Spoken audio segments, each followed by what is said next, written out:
Hare Krishna devotees எல்லாருக்கும் வணக்கங்கள். இன்னைக்கு நம்ம பகவத்கீதை 18 டேஸ் கோர்ஸ்ல லெவல் 1ல 3வது சாப்டர் நம்ம பார்க்க போறோம். மொத்தம் 18 சாப்டர்ஸ் இருக்கு.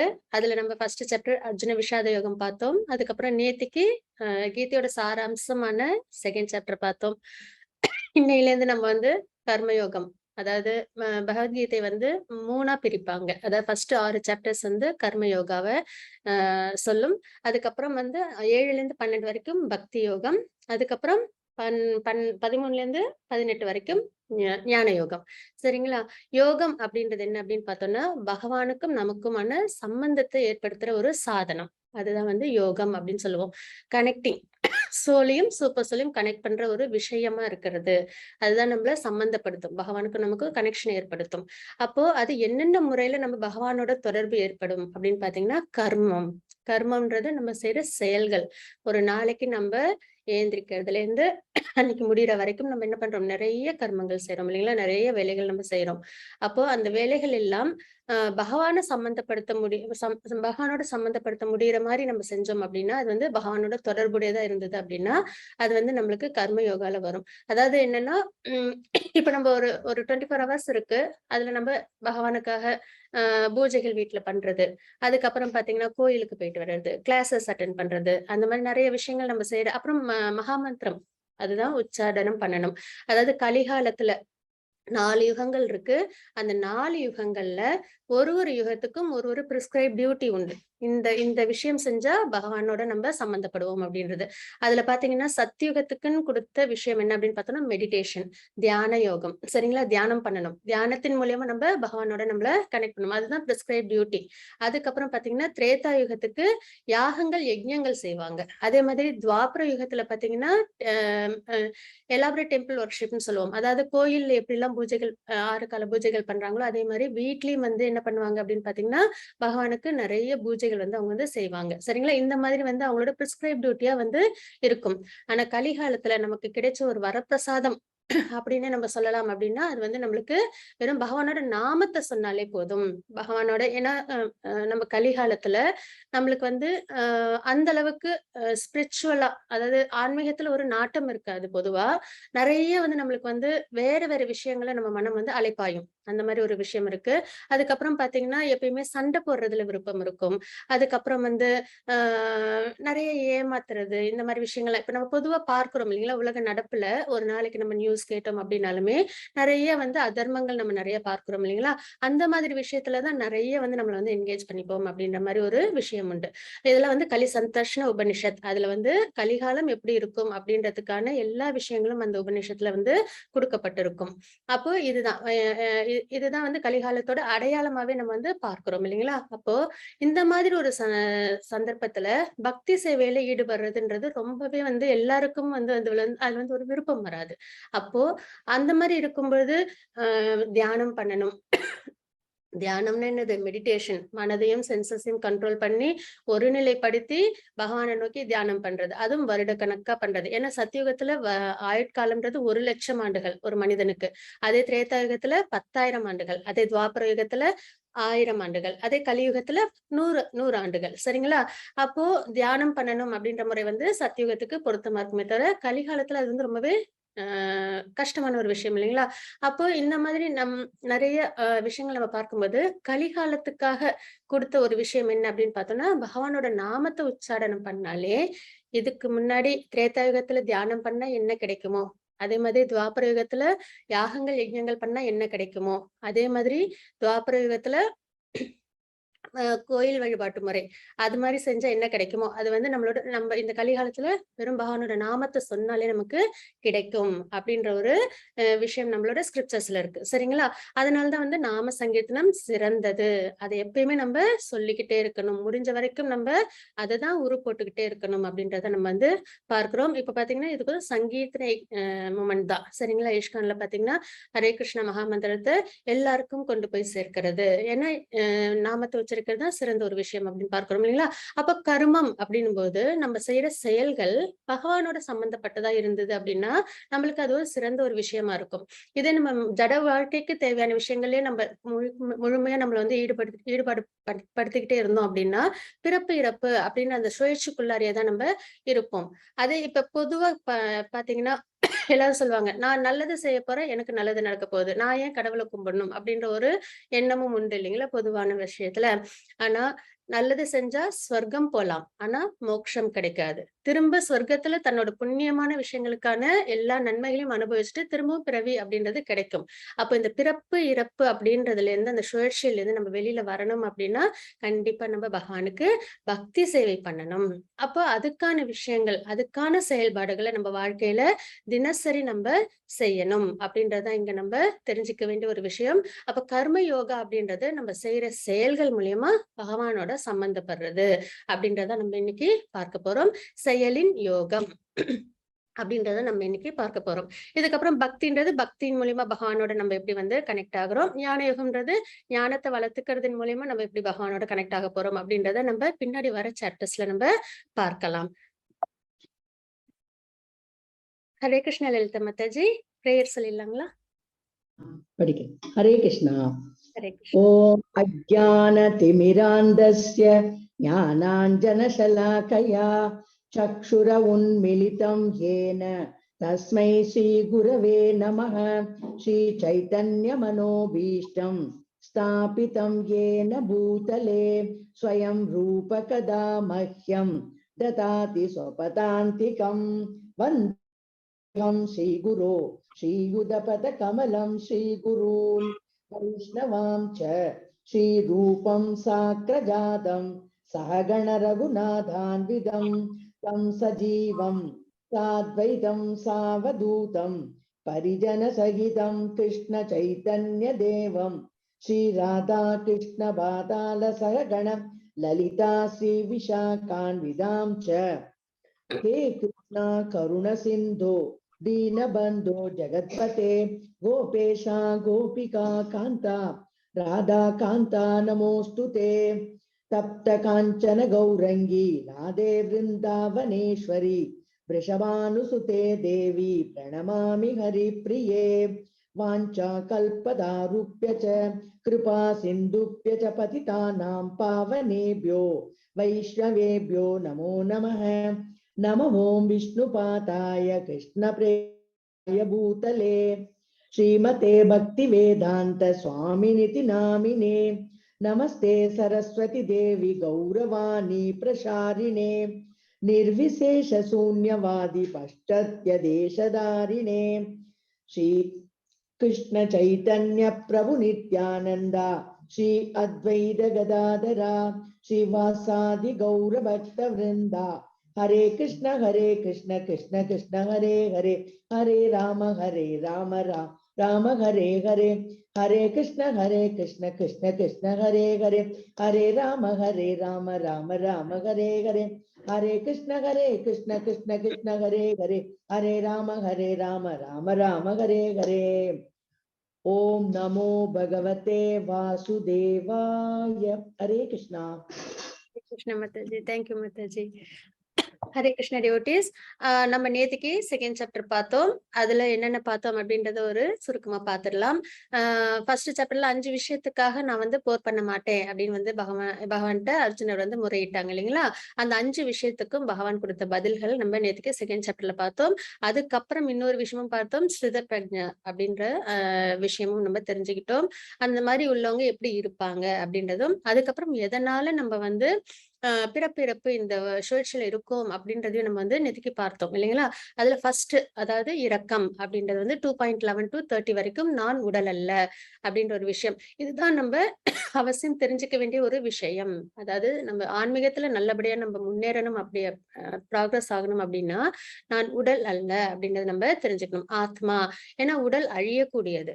அது பட்ட விஷயங்களை நம்ம எப்பயுமே நம்ம பார்த்துக்கிட்டே இருந்தோம் அப்படின்னா கண்டிப்பா நமக்கு என்ன ஆகும், நமக்கு நித்தியமான ஆத்மாவோட விஷயங்கள் நம்மளுக்கு கிடைக்காது. அதாவது ஆத்மா நித்தியமானது, அது பகவானுக்கு சேவை செய்யக்கூடிய ஒரு விஷயமா நம்ம வந்து தெரிஞ்சுக்கிறோம் இல்லைங்களா?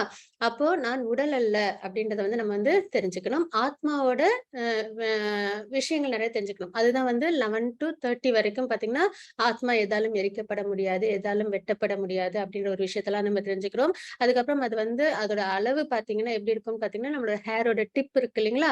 அதை எடுத்து நம்ம 10,000 டிவைட் பண்ணா அதுல ஒரு பாகம். அந்த அளவு தான் ஆத்மாவோட அளவு அப்படின்றத வந்து நம்ம வந்து தெரிஞ்சுக்கிறோம். அதுக்கப்புறம் இன்னொரு விஷயம் என்னன்னா, சச்சித்தானந்தம். அதுதான் ஆத்மாவோட நிலை. அதுதான் என்ன சொல்லலாம் அப்படின்னு பார்த்தீங்கன்னா, எட்டர்னல். சத் அப்படின்னா எப்பயுமே நித்தியமானது, அழிவில்லாதது அப்படின்னு நம்ம தெரிஞ்சுக்கிறோம். அதுக்கப்புறம் சித் அப்படின்றது ஃபுல் ஆஃப் நாலேட்ஜ் அப்படின்னு சொல்லுவாங்க. அதாவது பகவானுக்கு பக்தி சேவை செய்யறது தான் அதுக்கு அதுக்கு வந்து என்னது நித்தியமான ஒரு விஷயமா உண்டு இல்லைங்களா? அதை பத்தி தெரிஞ்சுக்கிறது. அதாவது ஃபுல் ஆஃப் நாலேஜ். பகவான் தான் சுப்ரீம் பர்சனாலிட்டி ஆஃப் காடெட். அவங்களுக்கு நம்ம சேவை செய்யணும் அப்படின்ற ஒரு விஷயம். அதுக்கப்புறம் பாத்தீங்கன்னா பிளிஸ். அது ஆனந்தம் அப்படின்னு வந்து நம்ம வந்து சொல்லுவோம். அது வந்து பரமானந்த நிலையில தான் இருக்கும். நம்மளுக்கு ஏற்படுற கஷ்டங்கள், நஷ்டங்கள் எதுவுமே ஆத்மாவை பாதிக்காது அப்படின்ற ஒரு விஷயத்த நம்ம தெரிஞ்சுக்கிட்டு, அதுக்கப்புறம் இந்த உடல் அப்படின்ற ஒரு விஷயம் வந்து நம்மளுக்கு ஒரு சாதனம். பகவானுக்கு பக்தி சேவை செய்யறதுக்காக பகவானால கொடுக்கப்பட்டது அப்படின்ற ஒரு உணர்வை நம்ம கொண்டு வரும்போது நம்மளால ஸ்பிரிச்சுவலா நம்மளால என்ன பண்ண முடியும், ப்ராக்ரஸ் ஆக முடியும் அப்படின்றத பார்த்தோம். அதுக்கப்புறம் இன்பமின்மை அப்படின்றது என்ன அப்படின்னு அதாவது போர் பண்றதுனால எனக்கு சந்தோஷம் இல்லை அப்படின்னு வந்து அர்ஜுனர் சொல்லியிருந்தாங்க இல்லைங்களா? அப்போ அதுக்கு வந்து பகவான் என்ன சொல்லியிருந்தாங்க அப்படின்னா 2.31 to 37 வரைக்கும், ஒண்ணு போர்ல ஜெயிச்சா சொர்க்கம் கிடைக்கும், இல்லைன்னா ஐ மீன் போர்ல வந்து இறந்தால் சொர்க்கம் கிடைக்கும். ஏன்னா தர்மத்துக்காக போர் பண்றாங்க, பகவானுக்காக அவங்க வந்து என்ன செய்றாங்க, போர் பண்றாங்க. அதே வந்து போர்ல வந்து வெற்றி பெற்றால் ராஜ்யம் கிடைக்கும் அப்படின்னு வந்து பகவான் சொல்றாங்க. அதுக்கப்புறம் பாவச் செயல், பக்தி செயல்பாடு பாவம் இல்லை. தர்மத்துக்காகவும் பகவானுக்காகவும் செய்யற செயல் செய்யும்போது அது பாபத்துல கொண்டு வந்து விடாது அப்படின்றதை நம்ம பார்க்கிறோம். அதுக்கப்புறம் குடும்ப பாரம்பரியம் கெட்டு போகுமே அப்படின்னு சொல்லியிருந்தாங்க இல்லைங்களா? அதுக்கு வந்து வர்ண சங்கரத்தை தடுக்க ஒரு முன்மாதிரியாக இருங்கள் அப்படின்றதையும் நம்ம பார்த்தோம். இருமனம் அப்படின்போது உறுதியுடன் ஆண்டவருக்கு சேவை செய்யுங்கள். இன்டெசிஷனா இருக்கும்போது தர்ம வழியில பகவான் நம்மளுக்கு என்னென்ன விஷயங்கள் நம்மளுக்கு கொடுத்துருக்காங்களோ ஆன்மீகத்துல, அதனாலதான் நம்ம ஸ்கிரிப்சர்ஸ், நம்மளோட வேதத்தை நம்ம நல்லபடியா நம்ம தெரிஞ்சுக்கணும். வேதத்தை நம்மளால தெரிஞ்சுக்க முடியாது. ஏன்னா அந்த அளவுக்கு நம்மளுக்கு ஆயுட்காலமும் கிடையாது. அந்த அளவுக்கு நம்மளுக்கு வந்து நாலேஜும் இப்ப வந்து கலிகாலத்துல கிடையாது இல்லைங்களா? அப்போ வேதத்தை தெரிஞ்சுக்க முடியலனாலும் நம்ம என்ன பண்ணணும், பகவத்கீதை தெரிஞ்சுக்கணும். அதனாலதான் கலிகாலம் ஆரம்பிக்கும் சமயத்துல, துவாபரயுகம் முடியும் சமயத்துல பகவான் வந்து பகவத்கீதையை அர்ஜுனன் மூலியமா நமக்கு கொடுத்திருக்காங்க. அப்போ பகவத்கீதை, பாகவதம் இந்த ரெண்டுமே வந்து கலிகால தொடக்கத்துல வந்து நம்மளுக்கு பகவானால கொடுக்கப்பட்ட ஒரு விஷயம். அந்த ரெண்டையும் நம்ம முழுமையா தெரிஞ்சுக்கிட்டோம் அப்படின்னாலே பகவானுக்கு நம்மளால உறுதியோட பக்தி சேவை செய்ய முடியும். சரிங்களா? அப்போ எப்பயுமே நம்ம தர்ம வழியிலும் பகவானுக்கு என்ன செய்யணுமோ அந்த சேவையும் நம்ம செய்யும்போது நம்மளால எல்லா விஷயங்கள்ல இருந்து நம்மளால ஓவர் கம் பண்ண முடியும் அப்படின்றத நம்ம பார்க்கிறோம். அதுக்கப்புறம் அத்தியாயம் 3 அதுல என்ன பார்க்க போறோம் அப்படின்னு பாத்தீங்கன்னா, இது வந்து கர்ம யோகம் அப்படின்னு நம்ம பார்க்கிறோம். செயல் மூலியமா நம்ம பகவானோட தொடர்பு ஏற்படுறது. சரிங்களா? அப்போ இதுக்கு முன்னாடி இந்த ஸ்தித முனி அப்படின்றதெல்லாம் பத்தி நம்ம பார்த்தோம் இல்லைங்களா? அப்போ அர்ஜுனருக்கு ஒரு சந்தேகம் வந்துரும். அப்போ நான் என்னோட கடமையை செய்யறதா, இல்ல நான் வந்து என்னோட கடமையில இருந்து விலகிறதா அப்படின்றது வந்து அவங்க வந்து கேட்பாங்க. ஏன்னா எதுலயும் சம்பந்தப்படாம இருக்கணும் அப்படின்றத நம்ம பார்த்தோம் இல்லைங்களா? அப்ப துரத்தல் அல்லது செயல், இது 2ல எது சரி அப்படின்னு வந்து அர்ஜுனர் வந்து கொஸ்டின் கேட்பாங்க. 3.1 to 3.2 வரைக்கும் ஏகம் வத அப்படின்ற ஸ்லோகத்தின் மூலியமாக. அதுக்கப்புறம் நிஷ்காம கர்மயோகம், ஞான யோகம், அதை பத்தி நம்ம வந்து பார்ப்போம். அதுல வந்து நிஷ்காம கர்மயோகம் தான் சிறந்தது அப்படின்றத பார்ப்போம்.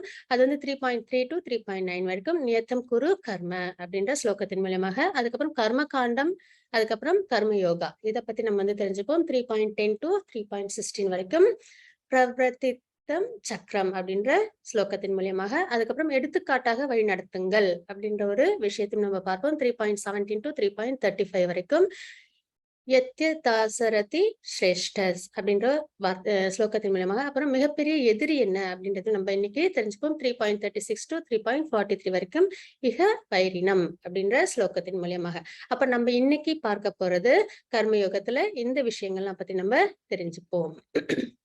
அதுல பாத்தீங்கன்னா ஃபர்ஸ்ட் அர்ஜுனர் வந்து கேட்பாங்க.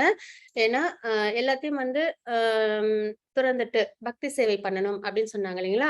அப்போ நான் வந்து செயல் புரியணுமா, செயல் புரியக்கூடாதா? என்னோட பிரிஸ்கிரைப்ட் டியூட்டிய நான் ஃபாலோ பண்ணணுமா, இல்ல பண்ணக்கூடாதா? அப்படின்ற ஒரு விஷயம் அவங்க மனசுல தோணும். அதுக்கு தான் வந்து ஏக்கம் மத அப்படின்ற அந்த ஒரு கொஸ்டின் கேட்டிருப்பாங்க. அதுக்கு பகவான் சொல்ற அ விஷயம் என்ன அப்படின்றத நம்ம பார்க்கலாம். மாதாஜி 3.6.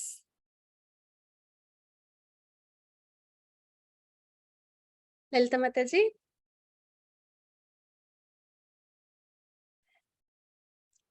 कर्मेन्द्रियाणि ॐ श्री परमात्मने नमः।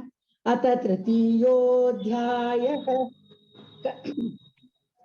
कर्मेन्द्रियाणि संयम्य य आस्ते मनसा स्मरन् इन्द्रियार्थान् विमूढात्मा मिथ्याचारस उच्यते। हरे कृष्ण।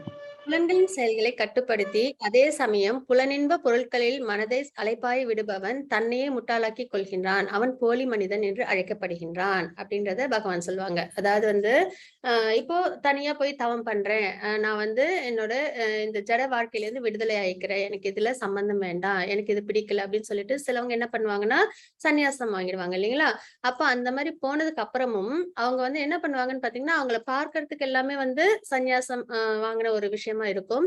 ஆனா அவங்களோட மனம் வந்து எதுலயே இருக்கும் அப்படின்னு பாத்தீங்கன்னா, முழுக்க முழுக்க இந்த மெட்டீரியலுக்கான ஜட உலகத்துக்கான சென்ஸ் என்ஜாய்மெண்ட்ஸ்லயே அவங்களோட மனம் வந்து அலைபாஞ்சுகிட்டே இருக்கும். தனியா தான் வாழ்க்கைய வாழ்ந்துட்டு இருப்பாங்க. ஆனா அவங்களோட மனம் ஃபுல்லா எதுல இருக்கும்? இந்த மெட்டீரியல் விஷயத்துக்கான ஜட வாழ்க்கைக்கான சந்தோஷங்கள அனுபவிக்கிறதுலயே அவங்களோட மனம் வந்து லயிச்சிட்டு இருக்கும். சரிங்களா? இப்ப இவங்கள பாத்தீங்கன்னா பார்க்க சன்னியாசி மாரி இருப்பாங்க. ஆனா அவங்க என்ன பண்றாங்க? அவங்க கிட்ட தீய பழக்கங்கள் இருக்கு. அதுக்கப்புறம் அவங்க வந்து பேசிட்டுலாம் இருக்காங்க இல்லைங்களா? மொபைல்ல அந்த மாரிலாம் வந்து அவங்களோட நடவடிக்கைகள் பார்க்கும்போது இன்னும் அவங்களுக்கு சென்ஸ் கிராட்டிஃபிகேஷன் இருக்கு அப்படின்றத நம்ம வந்து பார்க்கிறோம் இல்லைங்களா? அப்போ இந்த மாதிரி இருக்கிறது வந்து சிறந்தது கிடையாது அப்படின்றத நம்ம இங்க பார்க்கிறோம். மித்யாச்சார அப்படின்னு வந்து சொல்லுவாங்க. சரிங்களா? மித்யாச்சார அப்படின்னா போலி மனிதன் அப்படின்னு அர்த்தம். புலன்களின் செயல்களை கட்டுப்படுத்தி எப்பயுமே வந்து சென்சஸ்லாம் ஆக்டிவா இருக்கும் அப்படின்னு நம்ம பார்த்தோம் இல்லைங்களா? எப்பயுமே அது என்ன பண்ணும்? ஆ ஏதோ ஒண்ணு அது வந்து அடையணும் அப்படின்ற ஒரு ஆசையிலே இருந்துகிட்டே இருக்கும். அப்போ அதே சமயம் புலனின்ப பொருட்கள் மனதை அலைபாய விடுபவன். அந்த புலன்கள கட்டுப்படுத்திட்டு, ஆனா புலனின்ப பொருள அடைய முடியலையே அப்படின்னு சொல்லிட்டு, மனத வந்து அது மேலே பாய விடுபவன் தன்னையே முட்டாளாக்கிக் கொள்கின்றான். அவன் போலி மனிதன் என்று அழைக்கப்படுகின்றான். அப்படின்றது தான் இந்த ஸ்லோகத்துல நம்ம தெரிஞ்சுக்கிறோம். இன்னொன்னு என்ன அப்படின்னு பார்த்தோம் அப்படின்னு பார்த்தீங்கன்னா, மறுபுறம் ஒரு நேர்மையான நபர் செயலில் உள்ள பு புலன்களை மனத்தால் கட்டுப்படுத்த முயன்று பற்றுதல் இல்லாமல் கர்மயோகத்தை கிருஷ்ண உணர்வில் தொடங்கினால் அவர் மிகவும் உயர்ந்தவர். அதாவது இதுக்கு ஒரு எக்ஸாம்பிளும் இருக்கு. இது என்ன அப்படின்னு பாத்தீங்கன்னா, பூரி ஜெகநாத் மந்திர் இருக்கு இல்லைங்களா? அங்க வந்து இந்த ரத யாத்திரா நடக்கும் அப்படின்னு நம்ம வந்து பார்த்தோம். உலகத்திலேயே பிரசித்தி பெற்ற ஒரு விஷயமா அதை நம்ம பார்க்கிறோம் இல்லைங்களா? அப்போ அந்த ரத யாத்திராவில எப்பயுமே என்ன ஆகும் அப்படின்னு பாத்தீங்கன்னா, ஆஹ் அந்த இது தேர் திருவிழா தொடங்குறதுக்கு முன்னாடி அந்த ஒரிசாவுல அந்த கிங் இருப்பாங்க இல்லைங்களா? ராஜா. அவங்க வந்து என்ன பண்ணணும் அப்படின்னு பார்த்தீங்கன்னா, அந்த ஸ்ட்ரீட்ட வந்து அவங்க வந்து என்ன பண்ணா பெருக்கி விடணும். சரிங்களா? அவங்க அந்த மாரி கிளீன் பண்ணதுக்கு அப்புறம் தான் அந்த தேர் வந்து கிளம்பும். இந்த ஒரு தாத்பரியம் அங்க எப்பயுமே உண்டு. பாரம்பரியம் உண்டு. சரிங்களா? இப்ப இவங்க ஒரு ராஜா. ஆனா இவங்க என்ன பண்றாங்க? பகவானுக்காக சேவை செய்றாங்க. இவங்க ஆக்சுவலா வந்து சந்நியாசம்லாம் வாங்கல. சென்ஸ் என்ஜாய்மென்ட்ஸ்லாம் வந்து அவங்க வந்து கண்ட்ரோல் பண்ணல. ஆனா, அது எல்லாத்தையும் எதுல என்கேஜ் பண்றாங்க? பக்தி சேவையில. பகவானுக்காக அவங்க செய்றாங்க இல்லைங்களா? அப்படின்ற பட்சத்துல இது வந்து ஒரு உயர்ந்த ஒரு விஷயம் அப்படின்றத நம்ம இங்க பார்க்கிறோம். மறுபுறம் ஒரு நேர்மையான நபர் செயலில் உள்ள புலன்களை மனத்தால் கட்டுப்படுத்த முயன்று, பற்றுதல் இல்லாமல் கர்ம யோகத்தை கிருஷ்ண உணர்வில் தொடங்கினால் அவர் மிகவும் உயர்ந்தவர். அப்போ எப்படி இருக்கணும் அப்படின்னு பார்த்தோம்னா, இந்த 2 விஷயத்துல நம்ம என்ன தெரிஞ்சுக்கிறோம் பார்த்தீங்கன்னா, நம்ம குடும்ப வாழ்க்கையில இருந்தாலுமே, நம்ம நம்ம தினப்படி கடமைகள நம்ம செஞ்சுட்டு, நம்ம என்ன பண்ணணும்? அத வந்து பகவானோட சம்மந்தப்படுத்தணும் அப்படின்றத நம்ம இங்க தெரிஞ்சுக்கிறோம். அந்த மாதிரி பகவானுக்காக சேவை செஞ்சுக்கிட்டு, நம்மளோட வாழ்க்கைய நம்மளுக்கான பிரிஸ்கிரைப் டியூட்டிய நம்ம செஞ்சோம் அப்படின்னா, அதுதான் உயர்ந்த ஒரு விஷயம். ஆனா எல்லாத்தையும் துறந்துட்டு, ஆ தனியா போய் சந்நியாசம் எடுத்துக்கிற மாரி இருந்து, ஆனாலும் இந்த புலன் விஷயங்கள்ல நம்மளோட மனம் வந்து லயிச்சிருந்தது அப்படின்னா, அது வந்து உயர்ந்தது கிடையாது. நம்மளோட வாழ்க்கைய நல்லபடியா நம்ம வாழ்ந்துகிட்டு, அதுலயும் நம்ம என்ன பண்ணணும்? பகவானுக்கு சேவையா நம்ம அந்த வாழ்க்கைய நம்ம வாழும்போது, அது சிறந்தது. அப்படின்றத இங்க பகவான் வந்து அர்ஜுனர் கேட்ட கேள்விக்கு பதில் குடுக்குறாங்க. Mataji 3.9 and 3.11. Okay. यज्ञार्थात् कर्मणोऽन्यत्र लोकोऽयं कर्म बन्धनः तदर्थं कर्म कौन्तेय मुक्तसङ्ग समाचर देवान् भावयतानेन ते देवा भावयन्तु वः परस्परं भावयन्त श्रेय परमवाप्स्यत. हरे कृष्ण. விஷ்ணுவிற்கு அர்ப்பணிக்கப்படும் செயல்கள் நிறைவேற்றப்படலாம். மற்ற செயல்கள் இந்த பௌதீக உலகத்தோடு பந்தப்படுத்துபவை. எனவே குந்தியின் மகனே, உனக்கு விதிக்கப்பட்ட கடமைகளை அவரது திருப்திக்காக செய். இவ்விதமாக நீ எப்பொழுதும் பந்தத்திலிருந்து விடுபட்டு வாழ்வாய் அப்படின்றத நம்ம இங்க பார்க்கிறோம். இதுதான் பகவான் கொடுக்கிற விஷயம். நமக்கு சொல்ற விஷயம் என்ன அப்படின்னு பாத்தீங்கன்னா, எந்த ஒரு செயல் செஞ்சாலும் நம்ம கண்டிப்பா நல்ல விஷயம் செய்யணும். அது ரொம்பவே முக்கியமான ஒரு விஷயம். அந்த செயலை நம்ம செய்யும்போது அதை நம்ம யாருக்கு அர்ப்பணம் பண்ணணும்? பகவானுக்காக அர்ப்பணம் பண்ணணும். இப்ப நமக்கு ஒரு 1 hour கிடைக்குது அப்படின்னா, அந்த 1 hour நம்ம வந்து வேற அதாவது இந்த ஜட உலகத்துக்கான சம்பந்தப்பட்ட ஒரு விஷயத்துல, அதான் நம்மளோட பிரிஸ்கிரைப் டியூட்டி கண்டிப்பா செய்யணும். நம்மளுக்கு என்ன கடமை இருக்கோ, இப்போ ஒரு பெண்மணி அப்படின்னா அவங்களோட ஃபேமிலி அவங்க நல்லா பாத்துக்கணும். அதே மாதிரி ஒரு கணவன் அப்படின்னும் போது அவங்களோட ஃபேமிலிக்கு தேவையான விஷயங்கள்லாம் செய்யணும். ஒரு குழந்தைகள்னா அவங்களுக்குன்னு ஒரு கடமைகள் இருக்கு இல்லைங்களா? அதெல்லாம் நல்லபடியா நிறைவேற்றணும். அதுல எந்த குறைபாடும் இருக்கக்கூடாது. ஆனா இது தாண்டி வேற சில விஷயங்கள் நம்ம செய்யறோம் அப்படின்னா, அதை நம்ம என்ன பண்ணலாம்? நம்ம குறைச்சிக்கலாம். அது எப்படி குறைச்சிக்கலாம் அப்படின்னு பாத்தீங்கன்னா, நம்ம சாண்டிங் பண்ணலாம். ஏன்னா கலிகாலத்துல நம்மளுக்கு ரொம்ப கஷ்டமான ஒரு விஷயத்த கொடுக்கல. தவம் பண்ணணும், யாகம் பண்ணணும், யஜ்ஞங்கள் பண்ணணும், அப்பதான் பகவான் அடைய முடியும் அப்படின்னா அது நம்மளுக்கு உண்மையிலேயே ஒரு சிரமமான ஒரு விஷயமா இருக்கும் இல்லைங்களா? ஆனா நமக்கு கொடுத்திருக்கிறது ரொம்பவே ஈஸியான ஒரு விஷயம். ரொம்பவே என்ன சொல்லலாம், நம்மளால ஈஸியா நம்மளால எந்த நேரமும் நம்மளால சொல்ல முடியும். பேசுற திறமை நமக்கு தான் கொடுத்திருக்காங்க பகவான் இல்லைங்களா? அப்ப அந்த பேசுற திறமை எதுக்காக கொடுத்திருக்காங்க அப்படின்னு பார்த்தா, பகவானை பத்தி பேசுறதுக்காகவும் பகவானோட நாமத்தை உச்சரிக்கிறதுக்காகவும் நம்ம முழுக்க முழுக்க பயன்படுத்தணும். மத்த விஷயங்கள் என்ன தேவையோ அந்த அளவுக்கு தான் நம்ம அதை வந்து எடுத்துக்கணும் அப்படின்றதும் ஒரு விஷயம் இருக்கு. அதுக்கும் ஒரு எக்ஸாம்பிள் உண்டு. நெக்டர் ஆஃப் இன்ஸ்ட்ரக்ஷன்ஸ்ல பாத்தீங்கன்னா ரூப கோஸ்வாமி சொல்லியிருப்பாங்க, நம்ம பேசுற விஷயங்கள் வந்து ரொம்ப நல்லதா இருக்கணும் அப்படின்ற ஒரு விஷயம். அதாவது அது வந்து தப்பா இருந்தது அப்படின்னா, தவளை வந்து வயல்வெளியில கத்திக்கிட்டே இருக்கும் இல்லைங்களா? அது கத்திக்கிட்டே இருக்கும்பொழுது அதால கத்த முடியும்ன்றதுக்காக அது கத்திக்கிட்டே இருக்கும். அப்ப என்ன ஆகும்? பாம்புக்கு அது இருக்கிற இடம் தெரிஞ்சு அது என்ன பண்ணிடும், வந்து அந்த தவளைய முழுங்கிடும் இல்லைங்களா? அப்போ அதுக்கான ஆபத்தை அதே தேடிக்குது அப்படின்றத நம்ம பார்க்கிறோம் இல்லைங்களா? அப்ப அந்த மாதிரியான பேச்சுக்கள், அந்த மாதிரியான செயல்கள் எதுவும் நம்ம வந்து வாழ்க்கையில கடைபிடிக்காம நம்மளோட பிரிஸ்கிரைப் டியூட்டி என்னவோ அதை நம்ம சரிவர செஞ்சு மத்தவங்களுக்கும் உபயோகமான விஷயங்களும் நம்ம அவசியம் செய்யலாம். செஞ்சுட்டு மிச்சம் நம்ம என்ன பண்ணிடணும், வேற எந்த விதமான விஷயங்களும் நம்ம வந்து என்கேஜ் பண்ணிக்காம முழுக்க முழுக்க பகவானுக்கான செயல்களை நம்ம செய்யணும். அப்போ நம்மளுக்கு ஒரு 1/2 மணி நேரம் கிடைக்குது அப்படின்னா கூட அதை நம்ம என்ன பண்ணலாம்? பகவானோட நாமத்தை நம்ம உச்சரிக்கலாம். ஏன்னா இந்த காலத்துக்கான பிரிஸ்கிரைப் டியூட்டியை நம்ம அதை பார்க்கிறோம் இல்லைங்களா? அப்ப அந்த பகவானோட நாமத்தை ஜபிக்கலாம். இது தாண்டி பாத்தீங்கன்னா இப்ப நம்ம சமைக்கிறோம், வீட்டுல வந்து எல்லாருக்கும் சாப்பாடு செய்யறோம் இல்லைங்களா? அந்த சாப்பாடும் வந்து பகவானுக்கு பிரசாதமா நிவேதனம் பண்ணிட்டு நம்ம எடுத்துக்கலாம். அது தாண்டி பாத்தீங்கன்னா வேற சில செயல்கள் அப்படின்னு பார்க்கும்போது, நம்ம டிவில வேற ஏதாவது இந்த மெட்டீரியல்ஸ்டிக் விஷயமா நம்ம பார்க்கிறோம் அப்படின்னா அதை விட்டுட்டு நம்ம நிறைய கிளாஸஸ் அட்டென்ட் பண்ணலாம். இல்லைன்னா நிறைய நம்ம வந்து படிக்கலாம். புக்ஸ் நிறைய இருக்கு. இப்ப வேதா பேஸ்ல பாத்தீங்கன்னா நிறைய புக்ஸ் உண்டு. அதுவும் பகவத்கீதையும் பாகவதமும் நம்ம இந்த வாழ்நாள் முழுக்க ஆழ்ந்து படிக்கிறதுக்கு நம்மளுக்கு வந்து முழு நேரமும் நம்மளுக்கு வந்து செலவு பண்ண முடியும் இல்லைங்களா? அது அந்த மாதிரி நிறைய ஸ்கிரிப்சர்ஸ் நம்ம வந்து படிக்கலாம். பிடிக்கல, எனக்கு அதுல அவ்வளவா ஈடுபாடு இல்லை, எனக்கு அந்த அளவு இல்லை அப்படின்னா நிறைய கிளாஸஸ் அட்டென்ட் பண்ணலாம். இந்த மாதிரி நம்ம நிறைய விஷயங்கள்ல நம்மள வந்து நம்ம என்கேஜ் பண்ணிக்கணும். அப்போ விஷ்ணுவிற்கு அர்ப்பணிக்கப்படும் செயல்கள் நிறைவேற்றப்படலாம்.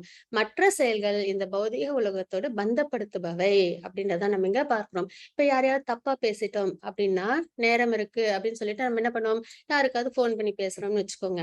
போன் பண்ணி பேசும்போது யாரோ ஒருத்தவங்களை பத்தி நம்ம தப்பா பேசிட்டாலும் அதுக்கான கர்மம் நம்மள வந்து பாதிக்கும். அப்படின்றதுனால பௌதீக உலகத்தோடு பந்தப்படுத்தும் மற்ற செயல்கள் அப்படின்றத நம்ம இங்க தெரிஞ்சுக்கிறோம். எனவே குந்தியின் மகனே, உனக்கு விதிக்கப்பட்ட கடமைகளை அவரது திருப்திக்காக செய். நமக்கு கொடுத்த கடமை அதை கூட நம்ம என்ன பண்ணணும், பகவானோட திருப்திக்காக நம்ம செய்யணும். இவ்விதமாக நீ எப்பொழுதும் பந்தத்திலிருந்து விடுபட்டு வாழ்வாய் அப்படின்றத நம்ம இங்க தெரிஞ்சுக்கிறோம். யாகங்களால் மகிழ்ச்சி அடையும் தேவர்கள் உங்களையும் மகிழ்விப்பர். மனிதர்களுக்கும் தேவர்களுக்கும் இடையிலான இத்தகு ஒத்துழைப்பினால் அனைவரும் உயர்ந்த நலமுடன் வாழலாம். இப்ப நம்ம தனிச்சு நம்மளால இந்த உலகத்துல எதுவுமே பண்ண முடியாது இல்லைங்களா? நம்ம இன்னைக்கு உயிரோட இருக்கிறோம் அப்படின்னா கூட நமக்கு காற்று தேவை இல்லைங்களா? உணவு தேவை. அதுக்கப்புறம் வெப்பம் தேவை. அப்ப இதெல்லாம் நமக்கு யாருகிட்ட இருந்து கிடைக்குது? தேவர்கள் கிட்ட இருந்து கிடைக்குது அப்படின்றத நம்ம தெரிஞ்சுக்கிறோம். இது எதையுமே நம்ம உணர மாட்டோம். இதெல்லாம் நம்ம என்ன பண்ணுவோம் அப்படின்னா, இதெல்லாம் இயல்பா நடக்க வேண்டிய ஒரு விஷயம் அப்படின்ற மாதிரி நம்ம எடுத்துப்போம். இது தாண்டி வேற விஷயங்கள நம்மளோட கவனத்தை திசை திருப்பிட்டு இது கிடைக்கல, அது கிடைக்கல நம்ம வருத்தப்படுவோம். ஆனா எல்லா உயிரினங்களுக்கும் தேவையான எல்லா விஷயத்தையும் பகவான் என்ன பண்ணியிருக்காங்க? நல்லபடியா அளவுக்கு அதிகமாவே குடுத்திருக்காங்க. காய்கள், கனிகள் இதெல்லாம் பார்த்தீங்கன்னா, அவ்ளோ சுவையோட குடுத்திருக்காங்க. யாருக்காக? நமக்காக இல்லைங்களா? அதே மாதிரி சூரியன், நிலம், நீர், நெருப்பு, காற்று இது எல்லாமே பகவான் நமக்காக குடுத்திருக்காங்க. அப்போ நம்ம அவங்க கிட்ட எனக்கு இது இல்லன்னு சொல்ற அளவுக்கு நமக்கு எந்த ஒரு குறையுமே எந்த மனிதனுக்கும், எந்த உயிரினத்துக்குமே கிடையாது. அப்படின்றது தான் உண்மையான ஒரு விஷயம். நம்ம ஒரு குறையா நம்ம சொல்றோம் அப்படின்னா, அது நம்மளுக்கு இந்த இயற்கைய தாண்டி வேற ஏதோ ஒரு விஷயத்த நம்ம எதிர்பார்த்தோம் அப்படின்னா தான் அது நம்மளுக்கு சில சமயம் கிடைக்கும், சில சமயம் கிடைக்காது. ஆனா எல்லா உயிரினங்களுக்கும் தேவையான விஷயத்த பகவான் அளவுக்கு அதிகமாவே குடுத்திருக்காங்க இல்லைங்களா? அதுவும் சந்தோஷப்படுற விஷயமா ஒரு பழத்த சாப்பிட்டாலும் சரி, தண்ணீர தாகத்துக்கு குடிச்சுக்கிட்டாலும் சரி, நம்மளுக்கு அதுல என்ன கிடைக்கும்? மகிழ்ச்சி கிடைக்கும் இல்லைங்களா? அப்போ இதெல்லாம் யார் மூலியமா நம்மளுக்கு பகவான் குடுத்திருக்காங்க? தேவர்கள் மூலியமா நமக்கு குடுத்திருக்காங்க. சூரிய கடவுள் மூலியமா நம்மளுக்கு ஒளி கிடைக்குது, வெப்பம் கிடைக்குது. அதே மாதிரி வருண பகவானால, இந்திரன் பகவானால நம்மளுக்கு மழை கிடைக்குது இல்லைங்களா? இந்த மாதிரி எல்லாத்துக்குமே யார் இருக்காங்க? தேவர்கள் இருக்காங்க. அப்ப அவங்களெல்லாம் மகிழ்ச்சி பண்ணணும் அப்படின்றதுக்காக தான் நம்ம என்ன பண்றோம்? நிறைய யாகங்கள் நம்ம செய்யறோம். கோயில் எல்லாம் பாத்தீங்கன்னா மழை வேணும்னா அதுக்குன்னு ஒரு யாகங்கள் பண்றாங்க இல்லைங்களா? அப்ப அந்த மாதிரி நம்ம செய்யும்போது அந்த தேவர்கள் மகிழ்ச்சி அடைஞ்சு அவங்க என்ன பண்ணுவாங்க? நமக்கு நன்மைகளை கொடுப்பாங்க அப்படின்றத நம்ம இங்க பார்க்கிறோம். யாகங்களால் மகிழ்ச்சி அடையும் தேவர்கள் உங்களையும் மகிழ்விப்பார். மனிதர்களுக்கும் தேவர்களுக்கும் இடையிலான இத்தகு ஒத்துழைப்பினால் அனைவரும் உயர்ந்த நலமுடன் வாழலாம் அப்படின்றது நம்ம இந்த ஸ்லோகத்துல நம்ம தெரிஞ்சுக்கிறோம். மாதாஜி 3.13 படிக்கிறேன். யஜ்ஞசிஷ்டாசின சந்தோ முச்சந்தே சர்வ கில்பிஷைஹ புஞ்சதே தே த்வகம் பாபா கே பசந்த்யாத்ம காரணாத். ஹரே கிருஷ்ணா. யாகத்தில் அர்ப்பணிக்கப்பட்ட உணவை உண்பதால் பகவானின் பக்தர்கள் எல்லா விதமான பாபங்களில் இருந்தும் விடுபடுகிறார்கள். தங்களது சுய புலனின்பத்திற்காக உணவு தயாரிப்பவர்கள் பாபத்தையே உண்கிறார்கள் அப்படின்றத நம்ம இந்த ஸ்லோகத்துல பார்க்கிறோம். இது ரொம்பவே ஒரு முக்கியமான ஒரு விஷயம். என்ன அப்படின்னு பாத்தீங்கன்னா, நமக்கு இப்போ சாப்பாடு கிடைக்குது இல்லைங்களா? உணவு கிடைக்குது. அது கிடைக்கிறதுக்கு யாரெல்லாம் காரணம்னு பாத்தீங்கன்னா, சூரிய பகவான், அப்புறம் வருணன் இல்லைங்களா? அதாவது தண்ணீர் வேணும், அதுக்கப்புறம் நிலம் வேணும், காற்று வேணும். இது எல்லாம் இருந்தாதான் நமக்கு என்ன கிடைக்கும்? நமக்கு உணவு கிடைக்கும். அப்ப இதெல்லாம் கொடுக்கறது யாரு? தேவர்கள். அப்படிப்பட்ட உணவை நம்ம எடுத்துக்கும் போது நம்ம கண்டிப்பா அதை என்ன பண்ணணும்? பகவானுக்கு அர்ப்பணம் பண்ணிட்டு அதை நம்ம எடுத்துக்கணும். இது பாத்தீங்கன்னா எல்லா சம்பிரதாயத்திலுமே இதை ஃபாலோ பண்ணுவாங்க. எல்லா ரிலிஜனிலுமே சாப்பிடறதுக்கு முன்னாடி அதை பகவானுக்கு நன்றி சொல்லிட்டு அதை எடுத்துப்பாங்க. ஏன்னா இயற்கை நமக்கு கொடுக்குற வரப்பிரசாதம் இல்லைங்களா? உணவு அப்படின்றது. அதை நம்ம என்ன பண்ணிடக்கூடாது? அப்படியே எடுத்து நம்ம சாப்பிடக்கூடாது. எப்பயுமே நம்மளுக்கு யாராவது ஒருத்தவங்க உதவி செஞ்சாங்கன்னா நம்ம திரும்பி என்ன பண்ணுவோம்? நன்றி அப்படின்னு நம்ம சொல்லுவோம் இல்லைங்களா? அப்போ பகவானால, தேவர்களால நம்மளுக்கு கிடைக்கிற இவ்வளோ முக்கியமான ஒரு விஷயம் சாப்பாடு இல்லைங்களா? உணவு, தண்ணீர். அப்ப அதை நம்ம என்ன பண்ணிடக்கூடாது? அப்படியே நம்ம எடுத்து நம்ம பயன்படுத்திக்க கூடாது. அதை நம்ம என்ன பண்ணணும்? கண்டிப்பா பகவானுக்கு நம்ம அதை நன்றி செலுத்துற விதமாவும், அன்பை காண்பிக்கிற விதமாவும் நம்ம அதை அவங்களுக்கு அர்ப்பணம் பண்ணிட்டு அதை நம்ம எடுத்துக்கணும். ஆனால் இந்த மாதிரி செய்யாம சுய புலன் இன்பத்திற்காக உணவு தயாரிப்பவர்கள் பாபத்தையே உண்கிறார்கள் அப்படின்றத நம்ம இங்க தெரிஞ்சுக்கிறோம். அதனால இந்த ஸ்லோகம் தெரிஞ்சுக்கிட்டதுக்கு அப்புறம் அவசியம் நம்ம என்ன பண்ணணும்? நம்ம சாப்பிடுற உணவை நம்ம பகவானுக்கு நம்ம அர்ப்பணம் பண்ணிட்டு நம்ம எடுத்துக்கணும்.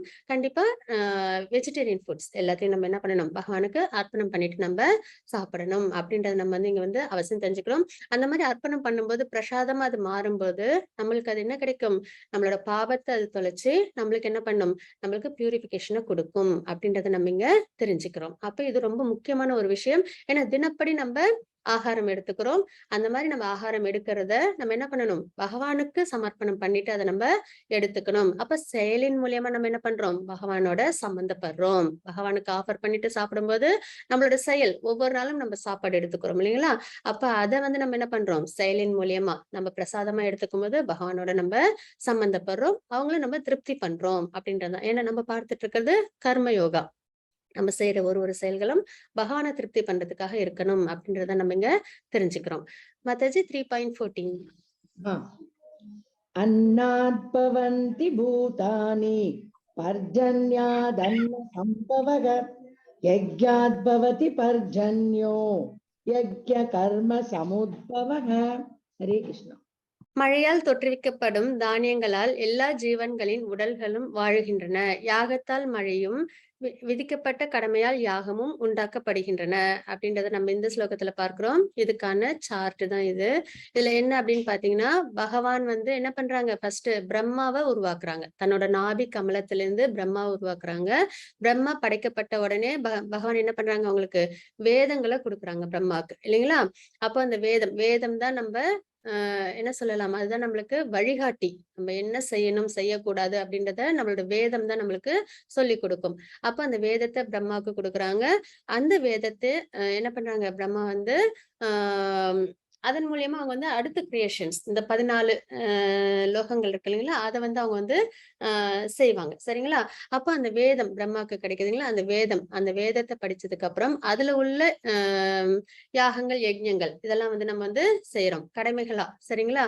அப்ப அதை வந்து நம்ம செய்யும்போது நமக்கு என்ன கிடைக்குது, மழை கிடைக்குது. தேவர்கள் அதனால மகிழ்ச்சி அடைகிறாங்க வேதங்கள்ல கொடுத்திருக்கிறபடி. ஏன்னா வேதங்கள்ல 90% பாத்தீங்கன்னா முழுக்க எல்லாமே வந்து ஃப்ரூட்டிவ் ரிசல்ட் எதிர்பார்த்து பண்ற ஒரு விஷயமா தான் இருக்கும். எனக்கு இந்த நன்மை வேணும், நான் அதுக்காக இந்த இந்த ஸ்லோகங்கள் படிக்கிறேன், இந்த யாகங்கள் பண்றேன், இந்த யஜ்ஞங்கள் பண்றேன் அப்படின்ற ஒரு விஷயம் தான் நம்ம வந்து பார்க்க முடியும். ஏன்னா நம்ம நிறைய ஸ்லோகங்கள் படிப்போம். அது எல்லாத்துக்கும் கீழே பாத்தீங்கன்னா பலஸ்ருதி அப்படின்னு இருக்கும். இந்த ஸ்லோகத்தை இந்த யாகத்தை பண்ணா இந்த நன்மைகள் கிடைக்கும் அப்படின்ற ஒரு விஷயத்தோட தான் வந்து நம்மளுக்கு நிறைய ஸ்லோகங்கள்லாம் இருக்கும், இல்லைங்களா? அப்போ வேதங்களை நம்ம என்ன பண்றோம், நமக்கு என்ன தேவையோ அந்த விஷயங்களை நம்ம செய்யறோம். அதனால அந்த மாதிரி செய்யும்போது எந்தெந்த தேவர்களை நம்ம நினைச்சு செய்யறோமோ அவங்க மகிழ்ச்சி அடைகிறாங்க. அதனால நமக்கு அவங்க என்ன பண்றாங்க, வரங்கள் அவங்க நமக்கு கொடுக்குறாங்க. அப்போ மழை பெய்யுது. மழை பெய்யறதுனால நமக்கு தானியங்கள் கிடைக்குது.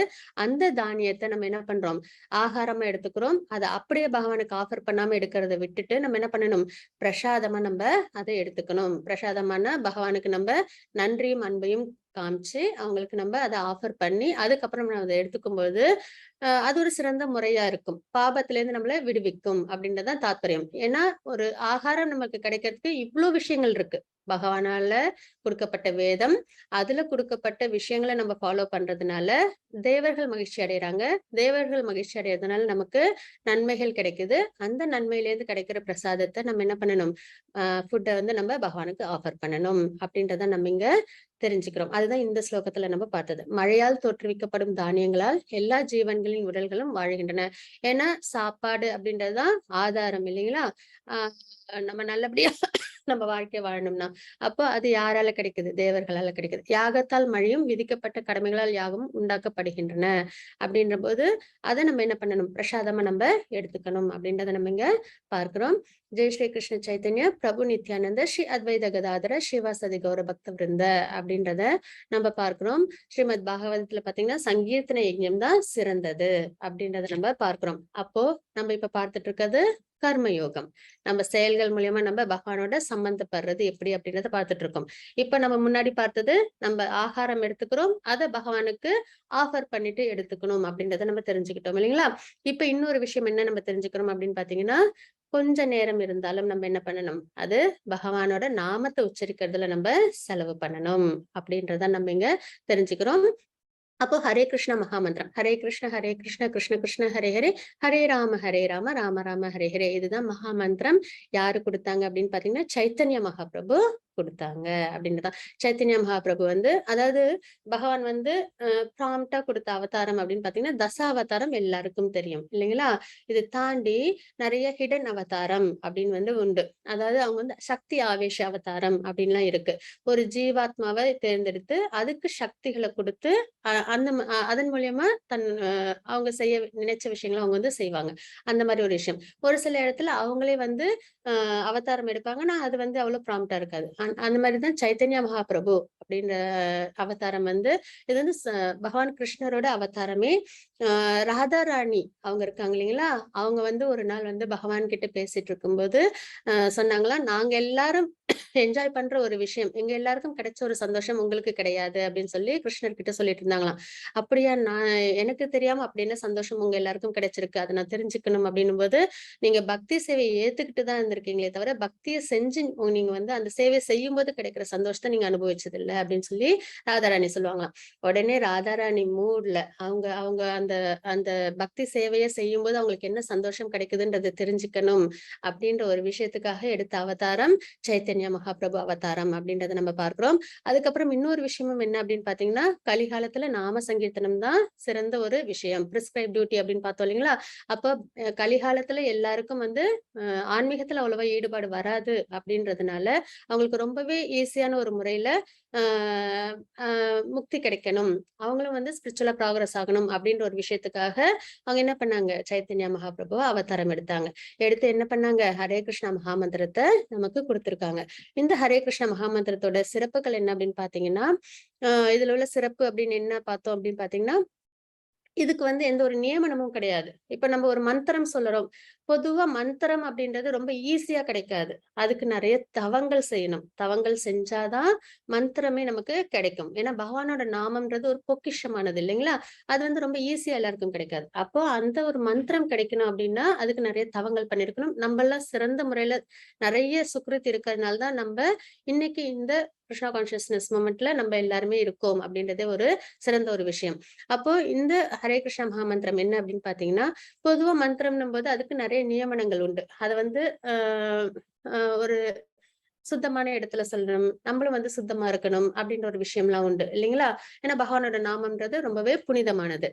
ஆனா கலிகாலத்துல அந்த மாதிரி ஒரு நியமனம் எல்லாம் கொடுத்து அதுக்கப்புறம் நாம சங்கீர்த்தனம் செய்ய சொன்னா நிறைய பேரால அது வந்து முடியாது அப்படின்றதுனால ஹரே கிருஷ்ணா மகாமந்திரத்தை கொடுத்திருக்காங்க. இது வந்து பாத்தீங்கன்னா எந்நேரமும் நம்ம மனசுல உரு போட்டுக்கிட்டே இருக்கலாம். ஹரே கிருஷ்ணா கிருஷ்ண கிருஷ்ண ஹரே ஹரே, ஹரே ராம ராம ராம ஹரே ஹரே. இதை நம்ம ஏன்னா எப்பயுமே 2 மனம் இருக்கும் நமக்கு. நம்ம ஒரு வேலை செய்வோம், ஆனா நம்மளோட மனம் எங்கேயோ ஒரு இடத்துல யோசனை பண்ணிட்டே இருக்கும் இல்லைங்களா? அப்போ அந்த மாதிரி 2 எண்ணங்கள் நம்ம கிட்ட எப்பயுமே இருக்கும். நம்ம டிவியே பார்த்துட்டு இருந்தா கூட வேற ஏதோ ஒரு சிந்தனையில இருப்போம் இல்லைங்களா?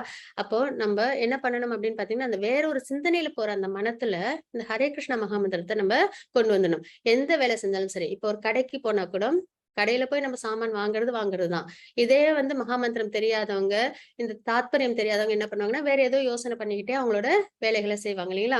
ஆனா யாரு ஒருத்தவங்க மகாமந்திரம், அதாவது பிரிஸ்கிரைப் டியூட்டி, பகவானுக்கு நாம சங்கீர்த்தனம் செய்யணும், நம்ம வந்து பகவான் நாமத்தை உச்சரிக்கணும் அப்படின்னு தெரிஞ்சவங்க என்ன பண்ணுவாங்கன்னு பாத்தீங்கன்னா, அதே கடைக்கு போய் காய்கறி தான் வாங்குவாங்க, அதே விஷயங்கள் தான் செய்வாங்க, வீட்டு வேலைகள் செய்வாங்க, ஆபீஸ்ல ஒர்க் பண்ணுவாங்க, எல்லாமே பண்ணுவாங்க. ஆனா அவங்களோட மனம் எதுல லயிச்சிருக்கும் அப்படின்னு பாத்தீங்கன்னா, பின்னாடி இந்த மகாமந்திரத்தை உச்சாரணம் பண்ணிக்கிட்டே இருக்கும். எந்த ஒரு வேலை செஞ்சுட்டு இருந்தாலும் அவங்களோட மனம் வந்து ஹரே கிருஷ்ண கிருஷ்ண கிருஷ்ண ஹரே ஹரே, ஹரே ராம ராம ராம ஹரே ஹரே. இந்த மாதிரி சொல்றதுனால கலிகாலத்துக்கு நமக்கு கொடுத்த பிரிஸ்கிரைப் டியூட்டி நம்மளால சரிவர செய்ய முடியும் அப்படின்றத நம்ம இங்க தெரிஞ்சுக்கிறோம். ஜெய் ஸ்ரீ கிருஷ்ண சைத்தன்ய பிரபு நித்யானந்த ஸ்ரீ அத்வைத கதாதர ஸ்ரீவாசதி கௌர பக்த விருந்த அப்படின்றது பிரணாம மந்த்ரா அப்படின்னு நம்ம வந்து பார்ப்போம். இங்க இதுல பாத்தீங்கன்னா சைத்தன்ய மகாபிரபு 5 அசோசியேட்ஸ் அப்படின்னு நம்ம பார்ப்போம் சரிங்களா? எப்பயும் பகவான் அவதாரம் பண்ணும்போது தனிமையா வந்து பண்றதை விட அவங்க கூட எல்லாரையும் சேர்த்து கூட்டிட்டு வருவாங்க. ராமர் அவதாரமா இருக்கட்டும், கிருஷ்ணர் அவதாரமா இருக்கட்டும். அதே மாதிரி இப்ப சைத்தன்ய மகாபிரபு அவதாரம் எடுத்தப்பையும் சைத்தன்யரா கிருஷ்ண பகவானே வந்தாங்க. அதுக்கப்புறம் நித்யானந்த பிரபுவா பலராமர் வந்தாங்க. அதுக்கப்புறம் அத்வைதாச்சாரியரா சிவபெருமான் வந்தாங்க. கதாதரரா ராதாராணி வந்தாங்க. அப்புறம் ஸ்ரீவாசா நாரதமுனி வந்தாங்க சரிங்களா? இவங்க எல்லாரும் ஒன்னா வந்து என்ன பண்ணாங்க, இந்த நாம சங்கீர்த்தனத்தை உலகம் ஃபுல்லா உள்ள மக்களுக்கு அவங்க பிரச்சாரம் பண்ணாங்க அப்படின்றத நம்ம இங்க தெரிஞ்சுக்கிறோம். அப்ப இதுதான் மகாமந்திரத்தோட பேசிக். அப்புறம் இன்னொரு விஷயம் என்ன அப்படின்னா, இன்னைக்கு நம்ம இதை தெரிஞ்சுக்கிட்டோம் இல்லைங்களா? அப்ப அவசியம் இதையும் நம்ம என்ன பண்ணணும், எப்படி நம்ம சாப்பிடுற சாப்பாட்டை பகவானுக்கு ஆஃபர் பண்ணிட்டு சாப்பிடணும், அதோட மகத்துவம் என்ன நம்ம தெரிஞ்சுக்கிட்ட மாதிரி பிரிஸ்கிரைப் டியூட்டி கலிகாலத்துல நம்ம செய்ய வேண்டிய ஒரு விஷயம் என்ன அப்படின்னு பாத்தீங்கன்னா, நாமத்தை உச்சரிக்கிறது. அப்ப இந்த நாமத்தை நம்ம என்ன பண்ணணும், நித்தியபடி உச்சரிச்சுக்கிட்டே இருக்கணும் அப்படின்றத நம்ம இங்க தெரிஞ்சுக்கிறோம். அதுக்கு முன்னாடி ஜெய் ஸ்ரீ கிருஷ்ண சைத்தன்ய பிரபு நித்யானந்த ஸ்ரீ அத்வைத கதாதர ஸ்ரீவாசதி கௌர பக்த விருந்த இந்த பிரணவ மந்திராவும் நம்ம சொல்லணும். ஏன்னா அவங்களுக்கு நம்ம நன்றிகள் சொல்றதுக்காகவும் ஏன்னா அவங்க தானே நமக்கு இந்த மந்திரத்தை கொடுத்தாங்க. அதுக்கப்புறம் இன்னொரு விஷயம் என்ன அப்படின்னு பாத்தீங்கன்னா, நம்ம இந்த நாமத்தை சிறந்த முறையில நம்ம ஜபிக்கணும் அப்படின்ற ஒரு விஷயமும், ஸ்பிரிச்சுவலா நம்ம நல்லபடியா ப்ராக்ரஸ் ஆகணும் அப்படின்ற ஒரு விஷயமும் அவங்க கிட்ட வேண்டுதலோட இந்த பிரணவ மந்திரம் சொல்லிட்டு அதுக்கப்புறம் நம்ம ஹரே கிருஷ்ண மகாமந்திரத்தை நம்ம தினமும் உச்சாரணம் பண்ணணும் அப்படின்றத நம்ம இங்க தெரிஞ்சுக்கிறோம். அதுதான் இங்கேயும் இருக்கு. जय श्री कृष्ण चैतन्य प्रभु नित्यानंद श्री अद्वैत गदाधर श्रीवासदि गौर भक्त वृंद हरे कृष्ण कृष्ण कृष्ण हरे हरे हरे राम राम राम हरे हरे அப்படின்னு நம்ம இங்க தெரிஞ்சுக்கிறோம். அதுக்கப்புறம் முன்மாதிரியாக இருங்கள் அப்படின்றத நம்ம பார்த்தோம் இல்லைங்களா, அது என்ன அப்படின்றத நம்ம பார்க்கலாம். மாதாஜி 21 லலிதா மாதாஜி. यद्यदाचरति श्रेष्ठ तत्तदेवेतरो जनः स यत्प्रमाणं कुरुते लोकस्तदनुवर्तते. हरे कृष्ण. பெரிய மனிதன் எத்தகைய செயல்களை செய்கின்றானோ அதையே பொதுமக்களும் பின்பற்றுகின்றனர். தன் செயல்களால் எந்த தரத்தை அவன் ஓமை அமைத்து காட்டுகின்றானோ அதையே உலகம் முழுவதும் பின்பற்றுகிறது. ஏன்னா இத என்ன அப்படின்னு பாத்தீங்கன்னா, அர்ஜுனர் என்ன சொல்லிட்டாங்க, நான் போர் பண்ண மாட்டேன் அப்படின்னு சொன்னாங்க இல்லைங்களா. அப்போ அவங்க ஒரு சிறந்த சத்திரியன், அவங்க போர் பண்ணல அப்படின்னு சொன்னா பின்னாடி வர சந்ததியர்களும் என்ன பண்ணுவாங்க, நானும் போர் பண்ண மாட்டேன், ஏதோ ஒரு காரணத்தை சொல்லிட்டு நானும் போர் பண்ண மாட்டேன் அப்படின்னு அவங்களும் சொல்லிடுவாங்க இல்லைங்களா. அதனால எப்பயுமே பெரிய மனிதன் எத்தகைய செயல்களை செய்கின்றானோ அதையே பொதுமக்களும் பின்பற்றுகின்றனர். தன் செயல்களால் எந்த தரத்தை அவன் ஓமையாக அமைத்து காட்டுகிறானோ அதே உலகம் முழுவதும் பின்பற்றுகிறது அப்படின்றது இங்க பகவான் சொல்றாங்க. சோ இப்ப அர்ஜுனர் என்ன பண்ணணும், அவங்களுக்கான விதிக்கப்பட்ட கடமை, சத்திரியன் அவங்க தர்மத்துக்காகவும் பகவானுக்காகவும் போர் பண்ணணும் அப்படின்றத நம்ம இங்க தெரிஞ்சுக்கிறோம். இப்ப நமக்கு என்ன இதுல இந்த ஸ்லோகத்துல நம்ம என்ன தெரிஞ்சுக்கணும் அப்படின்னு பார்த்தோம்னா, இப்ப நம்ம எல்லாருமே கிருஷ்ணா கான்சியஸ்னஸ்ல இருக்கோம் அப்படின்ற பட்சத்துல பகவானுக்கு பக்தி சேவை பண்றோம் அப்படின்னா அதுக்குன்னு ஒரு சில அடையாளங்கள், ஒரு சில நியமனங்கள் உண்டு. சத்துவ குணத்துல இருக்கணும். எந்நேரமும் நம்ம எந்த ஒரு செயலை செஞ்சாலும் அது பகவானுக்கு சம்பந்தப்பட்ட ஒரு விஷயமா நம்ம செய்யணும். இப்ப வீட்டுல நம்ம பகவானை வச்சிருக்கோம் அப்படின்னாலே அது பாத்தீங்கன்னா பகவானை முன்னிலைப்படுத்தி அது சார்ந்து எல்லா விஷயங்களும் நம்ம செய்யணும். அதாவது பகவானை முன்னிலையா வச்சு அவங்களுக்காக நம்ம இப்ப ஒரு வீட்டையே நம்ம கிளீன் பண்றோம் அப்படின்னா என்ன பண்ணுவோம், நம்ம சாதாரணமா செய்யறவங்க தன்னோட வீடு அழகா இருக்கணும், சுத்தமா இருக்கணும் அப்படின்றதுக்காக செய்வாங்க. ஆனா பகவான் இருக்காங்க, அதனால நம்மளோட வீடு எப்பயுமே கோயில் அளவுக்கு புனிதமா இருக்கணும் அப்படின்னு சொல்லி செய்யறது. இதே வேலைக்கு போறோம் அப்படின்ற பட்சத்துல பொதுவா வேலைக்கு போறவங்க என்ன பண்ணுவாங்க, நல்லா வேலை செய்வாங்க, சம்பாதிப்பாங்க. அதுக்கப்புறம் அவங்களோட சென்ஸ் கிராட்டிபிகேஷனுக்காக அவங்க அதை எல்லா விஷயங்களும் அவங்க செய்வாங்க இல்லைங்களா, அதுல இருந்து சம்பாதிச்ச பணத்தை வச்சு. அதே வேலைக்கு போவாங்க இவங்களும் கிருஷ்ணா கான்சியஸ்னஸ்ல உள்ளவங்க, பகவானுக்கு பக்தி சேவையில் ஈடுபடுறவங்க. ஆனா அவங்க என்ன பண்ணுவாங்க, வேலையை நேர்மையா செஞ்சு அதுல இருந்து கிடைக்கிற பணத்தை என்ன பண்ணுவாங்க, அவங்க பகவானுக்கான பக்தி சேவையில அவங்க அதை செலவு பண்ணுவாங்க. சரிங்களா, தன்னோட குடும்பத்துக்கு தேவையான விஷயங்களை செஞ்சுட்டு அதுக்கப்புறம் என்ன பண்ணுவாங்க, அவங்க கண்டிப்பா பகவானுக்கு என்னென்ன செய்ய முடியுமோ, அதாவது பகவானுக்கு நம்ம கொடுக்கறதுன்னு எதுவும் கிடையாது, எல்லாமே பகவான் நமக்கு கொடுத்தது. ஆனா பகவான் நமக்கு கொடுத்த ஒரு விஷயத்த திருப்பி பகவானுக்கு நம்ம என்ன பண்றோம், நம்ம செலவு பண்றோம் இல்லைங்களா.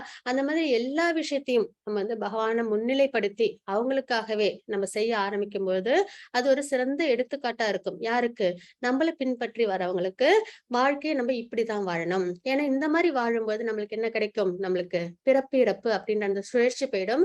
இன்னொன்னு, கிருஷ்ண பக்தி பண்றதுனால சத்துவகுணத்துல இருப்பாங்க. சத்துவகுணத்துல உள்ளவங்க என்னைக்குமே என்ன பண்ண மாட்டாங்க, பாபங்கள் செய்ய மாட்டாங்க. அப்ப பாபங்கள்னு ஒண்ணு செய்யல அப்படின்னாலே கண்டிப்பா அவங்களுக்கு கஷ்டங்கள்ன்றது வராது அப்படின்றதுதான் தாத்பரியம். அப்போ கஷ்டங்கள் வராது அப்படின்னா கிருஷ்ண பக்தியில இருக்கும்போது என்ன ஆகும், நமக்கு கஷ்டங்களும் வராது. இன்னொன்னு, நம்மளுக்கு இந்த பிறப்பு இறப்பு அப்படின்ற அந்த சுழற்சியில இருந்து நம்மளால விடுதலையும் அடைய முடியும். அப்போ நம்ம எப்படி இருக்கணும், முன்மாதிரியா இருக்கணும்.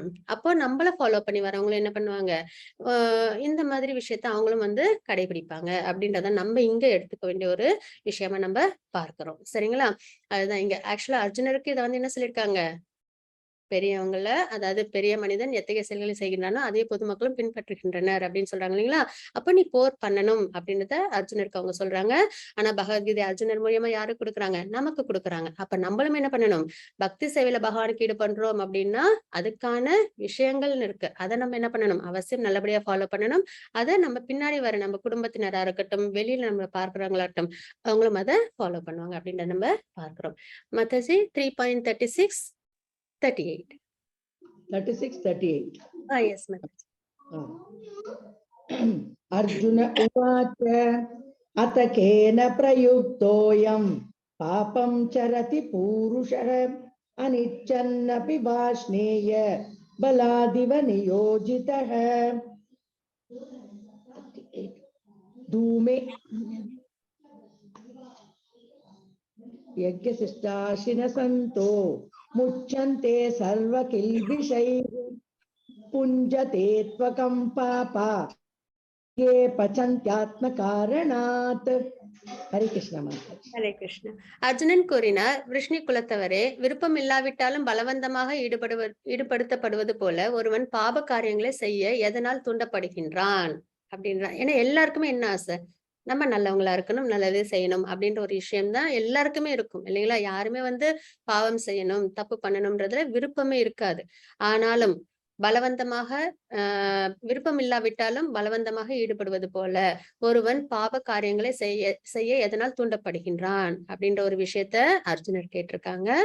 அதுக்கு பகவான் என்ன சொல்றாங்க அப்படின்னு பாத்தீங்கன்னா, எவ்வாறு நெருப்பு புகையாலும் கண்ணாடி தூசியினாலும் கரு பையாலும் மறைக்கப்பட்டுள்ளதோ அவ்வாறே காமத்தின் பல்வேறு நிலைகளினால் உயிர்வாழிகளும் மறைக்கப்பட்டுள்ளனர் அப்படின்றத நம்ம இங்க தெரிஞ்சுக்கிறோம். அதாவது ஒருத்தவங்களுக்கும் ஒரு ஆசைகள் இருக்கும் இல்லைங்களா? அந்த ஆசைகள் நல்லதா இருந்ததுன்னா என்ன, நேற்றுக்கு நம்ம பார்த்ததும் அதுதான், புலனின்ப பொருட்கள். அதுல அது நல்லதா இருந்தது அப்படின்னா கண்டிப்பா நமக்கு நன்மைகளே நடக்கும் இல்லைங்களா? பகவானா இருந்ததுன்னா இன்னும் சிறப்பு. ஆனா அது தாண்டி தப்பான ஒரு விஷயமா இருந்தது அப்படின்னா அது நம்மளுக்கு என்ன பண்ணும், நம்மளுக்கு வீழ்ச்சியை கொடுக்கும் அப்படின்றத நம்ம பார்த்தோம் இல்லைங்களா? அப்போ ஆசைகள் இருக்கு அப்படின்றத நமக்கு பார்க்கிறோம். காமத்தின் பல்வேறு நிலைகளினால் அப்படின்றத நம்ம இங்க பார்க்கிறோம். அப்போ அந்த அளவு எப்படி இருக்கும் அப்படின்னு பாத்தீங்கன்னா, நெருப்பை புகை சூழ்வது போல. ஒரு சிலவங்களுக்கு எப்படி இருக்கும் அப்படின்னு பாத்தீங்கன்னா, நெருப்பு மேல புகை இருக்கும். அது லேசா அப்படி விலக்கி விட்டாலே என்ன ஆயிடும், அது போயிடும் இல்லைங்களா? அது ரொம்ப ஈஸி. அந்த மாதிரி ஒரு சிலவங்களோட ஆசைகள் எப்படி இருக்கும்னா, இல்ல இது தப்பு வேண்டாம் அப்படின்றத தெரிஞ்சுக்கிட்டாங்கன்னா அவங்களால அதுல இருந்து ஈஸியா வெளியில வந்துட முடியும். அதே ஒரு சிலவங்களது எப்படி இருக்குன்னா, கண்ணாடி மேல உள்ள அழுக்கு மாதிரி இருக்கும். அப்போ அதுக்கு என்ன பண்ணணும், கொஞ்சம் பிரயத்தனை பண்ணணும்.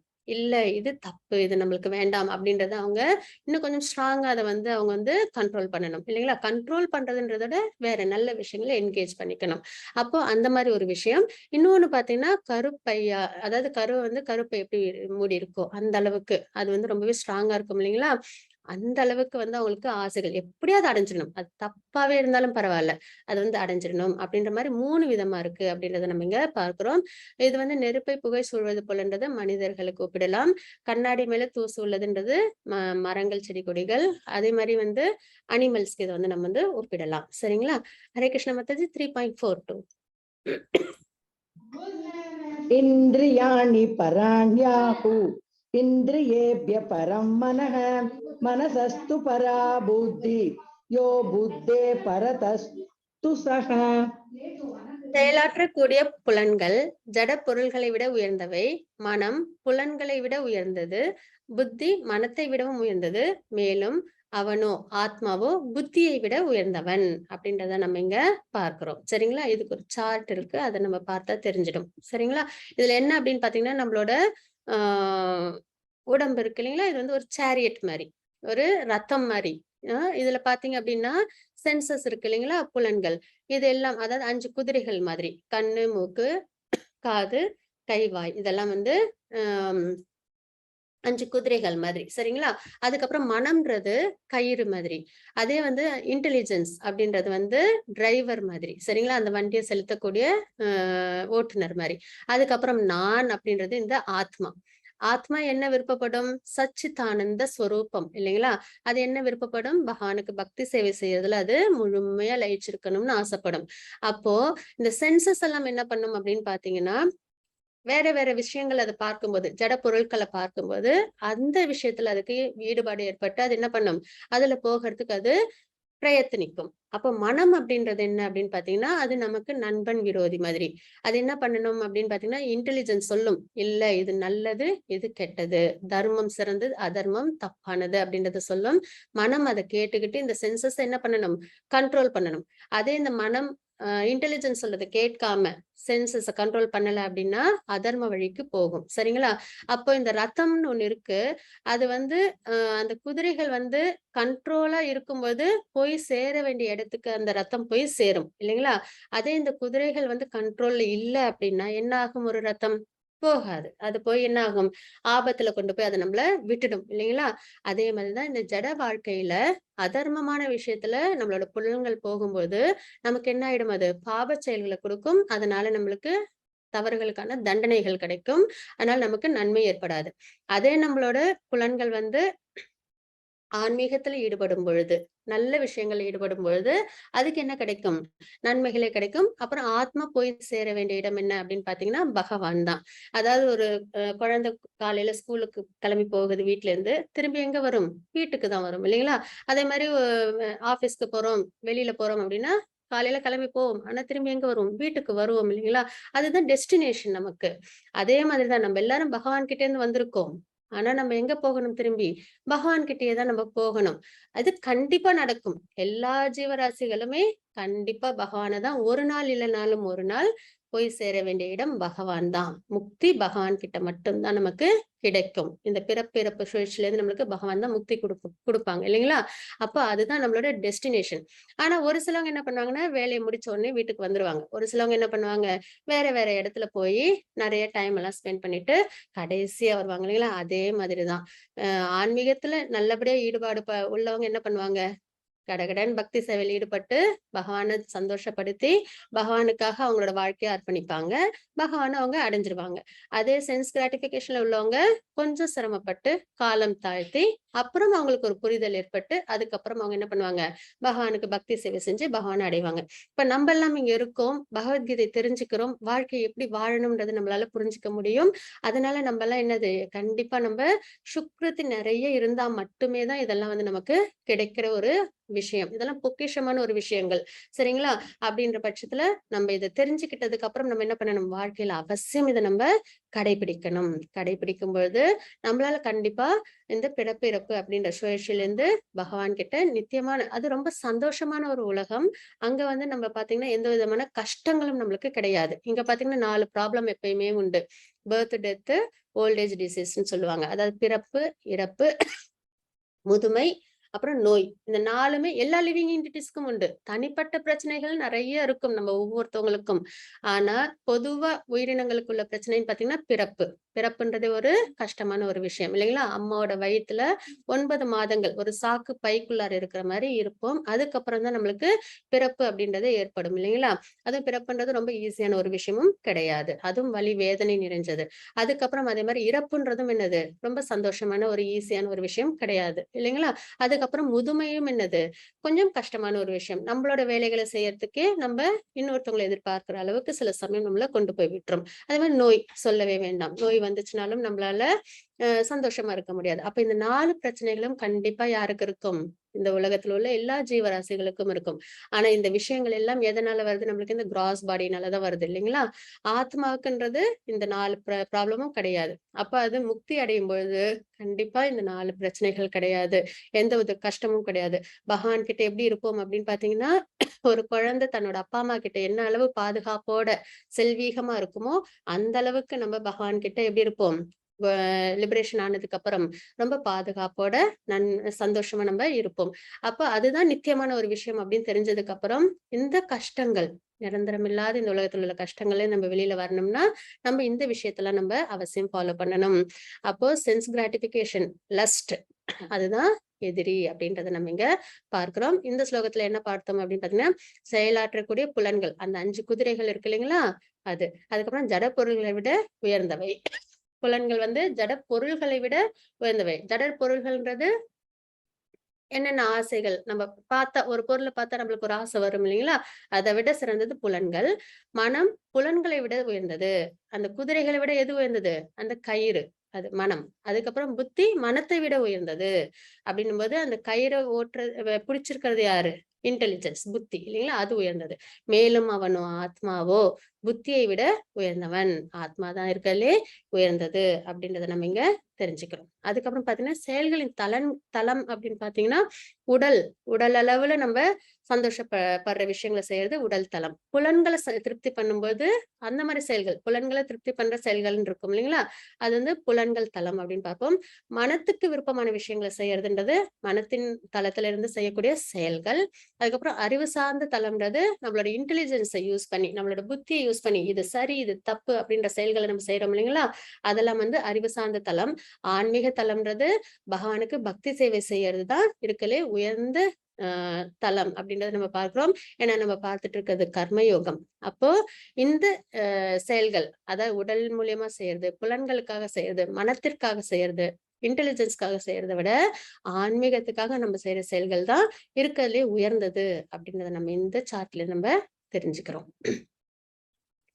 இதுதான் பாத்தீங்கன்னா எப்படி நம்மளோட சென்ஸை வந்து பகவானுக்காக நம்ம வந்து என்கேஜ் பண்ணலாம் அப்படின்றத நம்ம இங்க பார்க்கிறோம்.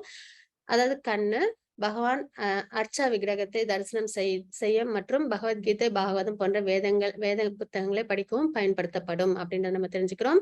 கிருஷ்ணருக்கு வழங்கப்பட்ட துளசி இலைகள், மலர்கள், கிருஷ்ண பிரசாதம் போன்ற நல்ல வாசனைகளை முகர்வது அப்படின்றதான் மூக்கு. அதாவது பாத்தீங்கன்னா என்னென்ன புலன்கள்னால என்னென்ன விஷயங்கள் நம்ம பகவானோட நம்ம சம்மந்தப்படுத்தப்படும் அப்படின்றத நம்ம இங்க தெரிஞ்சுக்கிறோம். இப்ப துளசி அப்படின்றத நம்ம பார்க்கிறோம் இல்லைங்களா, துளசியை முகர்றது அப்படின்றது பகவானுக்கு கொடுத்த துளசி பூக்கள். அப்ப அந்த துளசியை மட்டுமே முகர்ந்து இதனால வந்து செல்ஃப் ரியலைசேஷன் கிடைச்சது யாருக்குன்னு பாத்தீங்கன்னா பிரம்மகுமாரர்கள்.